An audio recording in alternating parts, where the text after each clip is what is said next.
आधुनिक इतिहास को जानना मानव जाति के लिए हमेशा से ही एक कठिन और संघर्षपूर्ण स्थिति रही है। यानी कहा जाए तो हम पक्के तौर पर ये नहीं कह सकते कि आखिर हमारे पूर्वज कैसे रहते थे तथा वो पृथ्वी के कौन से भाग में रहते थे। अगर आज हम उनके बारे में जानना भी चाहें तो हमें उस समय के इंसानों का पता उनके अवशेष और हड्डी द्वारा मिलता है। उन्हीं के माध्यम से हम अंदाजा लगाते हैं कि उनकी शारीरिक स्थिति कैसी रही होगी। यहाँ तक कि उसमें मिले हथियार तथा गुफाओं से मिले चित्रों के माध्यम से हमें उनकी जानकारी मिलती है। अब ये प्रश्न उठता है कि आखिर इंसान की उत्पत्ति कैसे हुई। ये कहानी शुरू होती है 36 मिलियन साल पहले, जब प्राइमेट यानी मैमल्स एप्स जैसे प्राणी में विकसित हुए थे। इनमें मुख्यतः बंदर, चिंपैंजी और अन्य कई प्राणी एक ही शाखा में उत्पन्न हुए थे।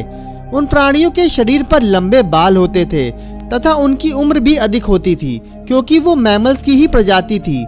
इसलिए वो बच्चों को जन्म देती थी तथा अपने बॉडी टेम्परेचर को अधिक मेंटेन रखते थे।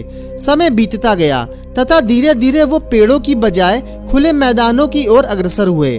उसी वजह से अब उन्होंने पूंछ का इस्तेमाल करना बंद कर दिया था और पूंछ का इस्तेमाल ना करने की वजह से वो विलुप्त होने लगी और ये पूंछ आज के आधुनिक मानव में पूरी तरीके से विलुप्त हो चुकी है। तकरीबन 24 मिलियन साल पहले होमोनॉइड नाम का एक समूह प्राइमेट से विकसित हुआ, जो कि चिंपैंजी और अन्य एप्स जैसे दिखने वाले जातियों से थोड़ा अलग थे।